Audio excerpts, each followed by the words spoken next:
এমন কোন খাওয়ার ব্যবস্থা নেই যেখানে শান্তি তৃপ্তি আছে স্ত্রী ছাড়া, এ কথা আল্লাহ বলছে। এইটাকে স্থায়ী বহাল রাখার জন্য আল্লাহ বলছেন, নিসাউকুম হারসুল লাকুম ফাতু হারসাকুম আন্না শাইতুম। পৃথিবীর মানুষ তোমাদের স্ত্রী তোমাদের জমি, পৃথিবীর মানুষ তোমাদের স্ত্রী তোমাদের ক্ষেত। তোমরা তোমাদের জমিতে আসো, তোমরা তোমাদের খেতে আসো তোমাদের ইচ্ছা মতো। সকালেই কি, বিকালেই কি, দুপুরেই কি, ভরা পেটেই কি, সফরের পূর্বেই কি, চন্দ্র সূর্য গ্রহণ লাগলেই কি আর না লাগলেই কি। শেষের কয়েকটা কথা কেন বললাম? ভরা পেটে পারিবারিক বিষয়, সফরের পূর্বে পারিবারিক বিষয়, সূর্য চন্দ্র গ্রহণে পারিবারিক বিষয়, কথাটা কেন বললাম?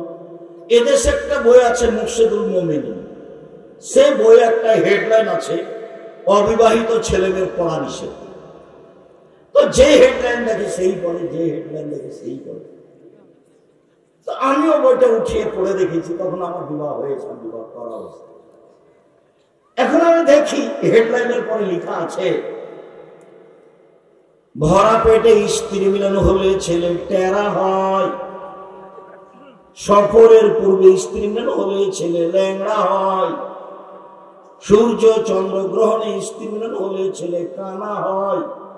আল্লাহে, আল্লাহর কসম, ওই হেডলাইনের শুরু থেকে না শেষ পর্যন্ত আলোচনায় একটা কথা সত্য না, সব সরাসরি বুখারী মুসলিমের হাদিসের বিপরীত এবং কোরআনের বিপরীত। আল্লাহ নারীকে যে উদ্দেশ্যে সৃষ্টি করেছেন সেটা আল্লাহ এবং মুহাম্মদ সাল্লাল্লাহু আলাইহি ওয়াসাল্লাম বাস্তব দেখিয়ে গেছেন এবং জাতিকে বলে গেছেন তোমরা এইভাবে থাকো। নিজের ব্যাপারে তিনি বলেছেন, খায়রুকুম খায়রুকুম লিআহলিহি ওয়া আনা খায়রুল লিআহলি। পৃথিবীর মানুষ তোমাদের মধ্যে সবচেয়ে ভালো মানুষ ওই যে বউয়ের কাছে ভালো, আর আমি নিজে মুহাম্মদ সাল্লাল্লাহু আলাইহি ওয়াসাল্লাম আমি আমার স্ত্রীদের কাছে ভালো। এই কথা তিনি নিজে বললেন। আবার আদেশে বললেন, ফাস্তামসু বিন নিসাই খায়রান। পৃথিবীর মানুষ নারীর কোনো কথা শুনে ওর কোনো কর্ম দেখে খেপে যায় না, সব সময় তাকে ভালো উপদেশ দিও, এটা করে, এটা করা ভুলে গেছে, আচ্ছা এটা না করাই ভালো, আচ্ছা দেখো তো এভাবে কথা না বলে করা যায় কিনা। সম্ভবপর উপদেশ দিতে থাকো সংসার সুন্দর করার জন্য। ঋতু অবস্থায় বাহিরে ফেলে রাখা তো বহু দূরের কথা, আসতে কয়েকটা কথা। এইভাবে আল্লাহ বলছে তার মান সম্মান যেন সবসময় বজায় থাকে, তাই জাহিলিয়াতের নীতিকে তীব্র নিন্দা করে বলছেন, অকারনা ফি বুয়ুতিকুন্না ওয়ালা তাবাররাজনা তাবাররুজাল জাহিলিয়াতিল উলা। হে মুসলিম মহিলা, তোমরা বাড়িতে থাকো। বেগম রোকেয়া যেটা বলেছে সেটা ভুল বলেছে। বেগম রোকেয়ার একটা অনেক নোংরা কথা, একটা কথা শোনাই, কথার কথা। দিনাজপুর পার্বতীপুর ট্রেন স্টেশনে, পার্বতীপুর ট্রেন স্টেশনের স্টেশন মাস্টার প্ল্যাটফর্মে হাঁটতে হাঁটতে দেখছেন এক জায়গাতে সামিয়ানা পাল দিয়ে ঢাকা আছে অনেকগুলো কিছু, তো বস্তার মতো মনে হচ্ছে, তো পা দিয়ে লাথি মেরে মেরে দেখছে কিসের বস্তা, কিসের বস্তা। আরে না না, পার্বতীপুরের পরহেজগার মহিলারা হজ করতে যাবে, তো এখন ট্রেনে যেতে হবে ঢাকা, তো ট্রেন স্টেশনে তারা বসে আছে, তো এখন পর্দার কারণে তাদেরকে উপরে কাপড় দিয়ে ঢেকে রেখেছে। এখন বেগম রোকেয়া ওই পর্দার নিন্দা করে বলছে, পর্দা ধানের বস্তা সেজেছে। টিকিট মাস্টারের, স্টেশন মাস্টারের লাথি খাওয়ার জন্য পর্দা দেখাচ্ছে, লাথি মেরে এবার দেখছে। স্টেশন মাস্টার কি করে দেখছে ওগুলোকে? মনে করছে এগুলো কিসের বস্তা? ধানের বস্তা। তো বেগম রোকেয়ার এই অবরোধ বাসিনী বইয়ের বিরুদ্ধে আবার বই লেখা হয়েছে এতদিন পরে। রংপুরের মহিলাই লিখেছে, গাইবান্ধা গোবিন্দগঞ্জ আব্দুল্লাহ রাম্মা, কেন হবো অবরোধ বাসিনী? আপনি বিস্তারিত পড়ে দেখেন কেন হবো অবরোধবাসী? না তো, আমরা তো অবরোধবাসী ভুল লিখেছি। আমরা তো ইচ্ছে মতো মায়ের বাড়ি যেতে পারি, বাপের বাড়ি যেতে পারি, প্রয়োজনে বাইরে যেতে পারি, ডাক্তারের কাছে যেতে পারি, হজ করতে যেতে পারি, আত্মীয় স্বজনের বাড়ি যেতে পারি। যেভাবে আল্লাহ যেতে বলেছেন সেভাবে যাব। আমাদের মর্যাদা রক্ষা হবে এটুকুই তো। কেন আমরা এর সামনে আমার নিচে লুকিয়ে থেকে লাথি খাবো? এরকম তো আল্লাহ বলেননি। আল্লাহ বলছেন ইয়া আইয়ুহান নবী কুল্লি আজওয়াজিকা ওয়া বানাতিকা ওয়া নিসাইল মুমিনিনা ইউদনিনা আলাইহিন্না মিন জালাবিবিহিন্না। মুহাম্মদ সাল্লাল্লাহু আলাইহি ওয়াসাল্লাম, আপনি আপনার স্ত্রীদেরকে, জনগণের মেয়েদেরকে, মহিলাদেরকে বলে দেন ওরা যখন বাড়ি থেকে বের হবে তখন পর্দা করে বের হবে। বেগম রোকে যা বলেছে সেটাই হবে। আল্লাহ বলছেন যাবে। আল্লাহ বলছেন অকুলিল মুমিনাত ইয়াগযুযনা মিন আবসারিহিন্না ওয়া ইয়াহফাযনা ফুরুজাহুন্না ওয়া লা ইউবদিনা যিনাতাহুন্না ইল্লা মা যাহারা মিনহা। মুহাম্মদ সাল্লাল্লাহু আলাইহি ওয়াসাল্লাম, আপনি মহিলাদের বলে দেন তারা যেন চক্ষু নিচু করে চলে। ওদের উপরে আদেশ, মহিলাদের উপরে। মুহাম্মদ সাল্লাল্লাহু আলাইহি ওয়াসাল্লাম, আপনি মহিলাদের বলে দেন তারা যেন লজ্জাস্থান হেফাজতে রাখে, জেনায় লিপ্ত না হয়। ওদের বলে দেন ওরা যখন বাড়ি থেকে বের হবে তখন যেন পর্দা করে বের হয়, আর বুকের উপরে আরো যেন একটা অতিরিক্ত কাপড় ব্যবহার করে। তবে এমনিতে যা প্রকাশ হওয়ার তা হতে পারে, এমনিতে যা প্রকাশ হওয়ার তা কি হতে পারে? প্রয়োজনে কবজি পর্যন্ত খোলা যেতে পারে, প্রয়োজনে মুখমণ্ডল খোলা যেতে পারে, প্রয়োজনে পায়ের পাতার উপর দিক খোলা থাকতে পারে। এ হলো এমনিতে যা প্রকাশ পায়। সৌন্দর্য ঢেকে রাখতে হবে। যাদের সাথে খোলা যাবে তার স্বামী, শ্বশুর, বোনের ছেলে, ভাইয়ের ছেলে, ধারাবাহিক চলছে, কোরআন মাজিদে উল্লেখ আছে। যে কোনো মানুষের সাথে কথা বলতে পারবে। আল্লাহ বলছেন পৃথিবীর মানুষ, তোমরা মহিলা মানুষের সাথে কথা বলো পর্দা করে, অন্তরাল থেকে। প্রয়োজন হলে বলো। দীর্ঘ সময়, লম্বা সময় আয়েশা রাদিয়াল্লাহু তাআলা আনহা জাতির সামনে ধর্ম দিয়ে গেলেন। যখনই পৃথিবীর মানুষের কারো সমস্যা হতো, ফতোয়া জিজ্ঞাসা করার জন্য, নিখুঁত ফতোয়া পেতে হলে মানুষকে কোথায় যেতে হচ্ছিল? আয়েশা রাদিয়াল্লাহু তাআলা আনহার কাছে। তখন তিনি জাতির সামনে কথা বলেছেন, পর্দা করে বলেছেন। আজও পর্দা করে মহিলা অপর পুরুষের সাথে কথা বলবে প্রয়োজনে। আল্লাহ তাদের মান সম্মান এইভাবে একটার পর একটা রক্ষা করেন। এবার চলেন দেখি কাছাকাছি দু একটা নারীদের মর্যাদা হাদিসে দেখাই, আপনি অবাক হয়ে যাবেন, শুনেই অবাক হবেন। আনাস রাদিয়াল্লাহু তাআলা আনহু বলেন, আল্লাহর নবী বলেছেন, মান আলা জারিয়াতাইনে হাতা তাবলুগা, কেউ যদি দুইটা মেয়ের লালন পালন করে যুবতী হওয়া পর্যন্ত, দুইটা মেয়ে, ফাজা ইয়াউমুল কিয়ামা ওয়া আনা হাকাদা, তাহলে আমি আর ওই পিতা বিচারের মাঠে জান্নাতে থাকবো এইভাবে। ওয়াদাম্মা আসাবেহু, তর্জনী আর মধ্যমা আঙ্গুল দুইটাকে জমা করে দেখালেন এইভাবে। দুইটা মেয়ের যে লালন পালন করেছে সে আর আমি মুহাম্মদ সাল্লাল্লাহু আলাইহি ওয়াসাল্লাম জান্নাতে এইভাবে থাকবো। দুনিয়া একদিকে দিয়ে দিলে এই কথার সমমানের কথা আর কোথাও খুঁজে পাবো না। এইভাবে থাকবে ও আর আমি। চলেন আরেকটা। আবু সাঈদ খুদরি রাদিয়াল্লাহু তাআলা আনহু বলেন, রাসূল সাল্লাল্লাহু আলাইহি ওয়াসাল্লাম বলেছেন, মান আলা সালাসা বানাতিন, কেউ যদি তিনটা মেয়ের লালন পালন করে, এখন তিনটা মেয়ের ব্যাপারে কথা শুরু হয়ে গেল। এক, ফাসবারা আলাইহিন্না, ধৈর্য ধারণ করে তিনটি মেয়ের লালন পালন করলো। ওয়া আদাবাহুন্না, তাকে শিষ্টাচার শিখিয়ে দিল। ওয়া আতামাহুন্না, তাকে খেতে দিল। ও, সাকাহুন্না, পানির ব্যবস্থা করলো। অকাসাহুন্না, কাপড়ের ব্যবস্থা করলো। কুন্না হিজরান আর হেজাবান লিল আবি ওয়াল কিয়ামা। বিচারের মাঠে এই তিনটে মেয়ে জাহান্নাম থেকে বাপকে বাঁচানোর জন্য অন্তরাল হয়ে, ওইদিকে আছে জাহান্নাম আর এদিকে আছে পিতে, আর মধ্যে থাকবে মেয়ে তিনটে। যদি বাপের জাহান্নাম ঘোষণা হয়, এখন মেয়েরা বলবে জি না, আমার বাপকে আগে জান্নাতে দিতে হবে, তারপরে কোনো কথা। এমন ভাবে শক্ত হয়ে বেঁকে বসবে মেয়েরা, কোনো কথা নেই, আগে আমার বাপের জান্নাত হবে, তারপরে কোনো কথা। অন্তরাল হয়ে যাবে।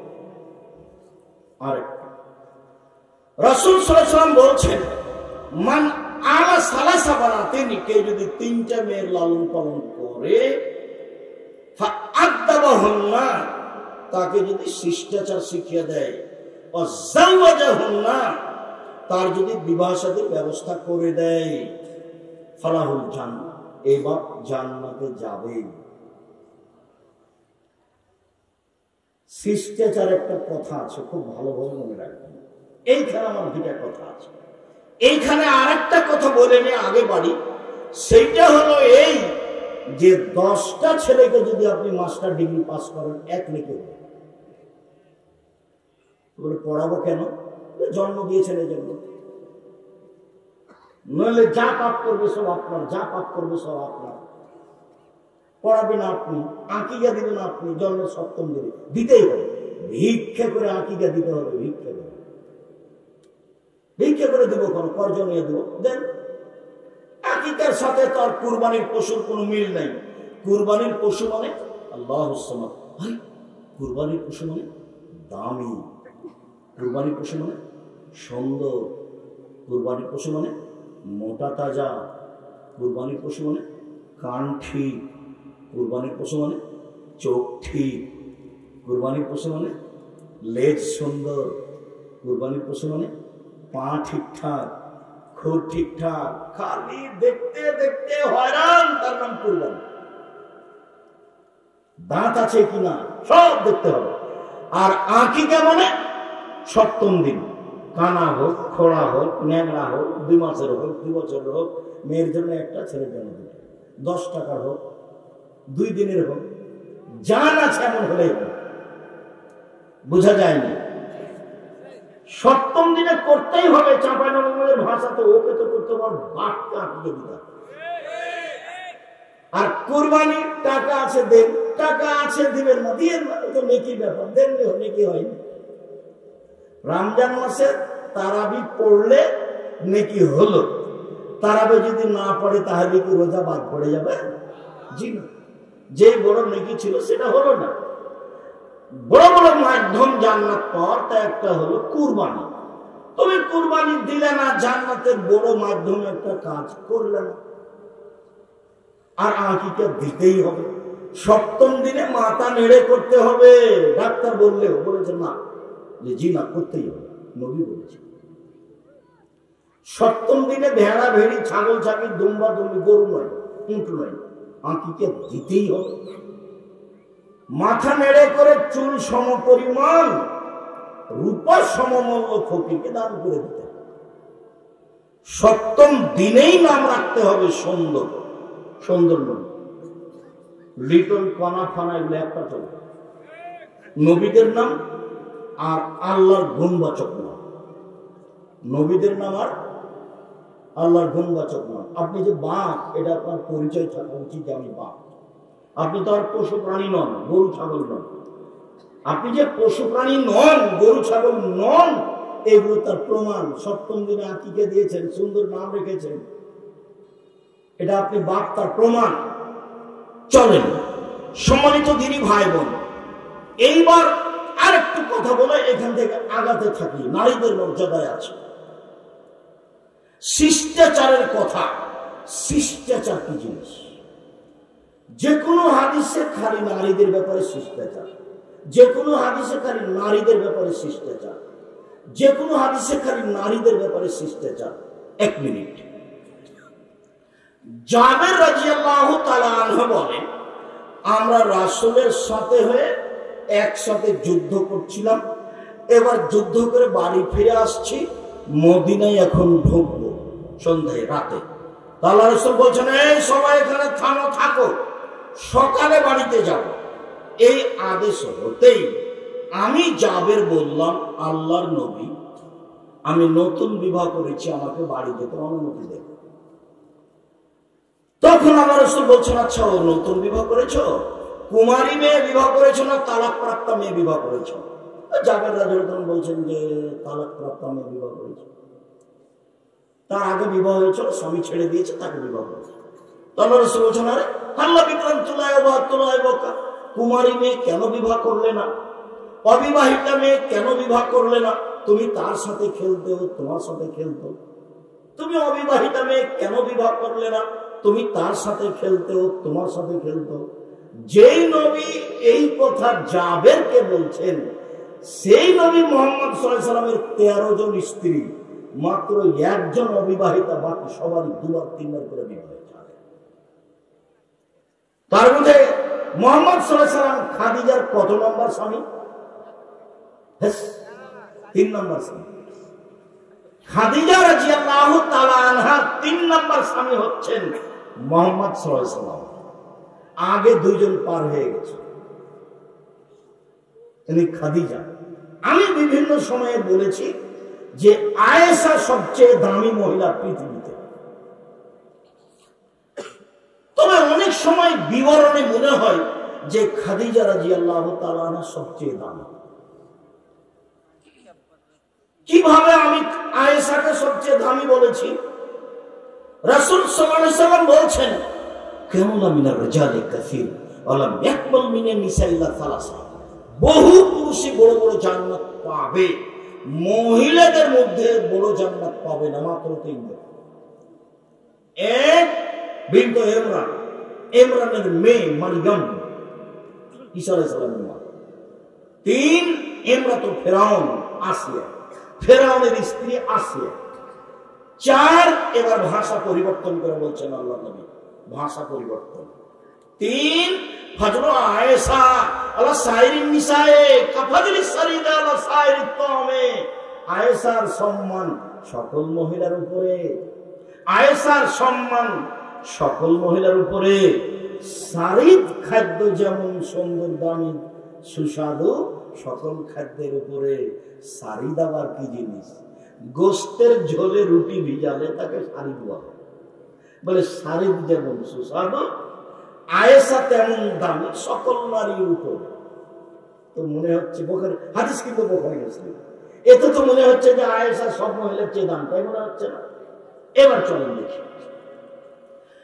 আবু হুরায়রা রাদিয়াল্লাহু তাআলা আনহু বলেন, যা জিবরাইল এলান নবী সাল্লাল্লাহু আলাইহি ওয়াসাল্লাম। জিবরাইল এবার আল্লাহর নবীর কাছে আসলেন।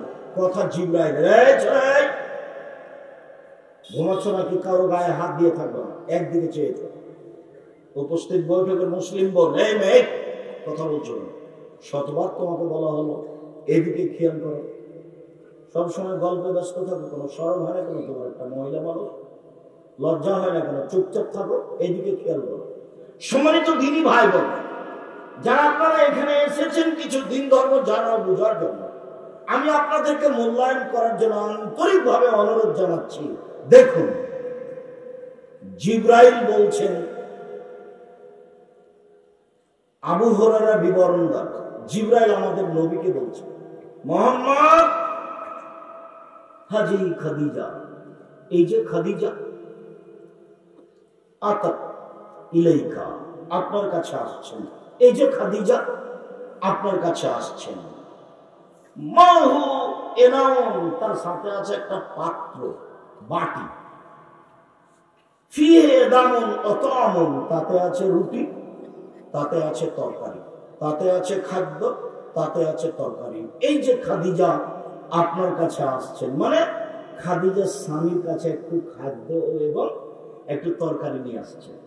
সব সময় স্ত্রী স্বামীর বিষয়টি ভাববে, খাদ্য, পানি, কাপড় চোপড় সবকিছু পরিষ্কার রাখা। সব সময় স্ত্রী স্বামীকে সুন্দর করে গোছগাছ করে রাখার প্রাণপণে চেষ্টা করবে, তার নাম স্ত্রী।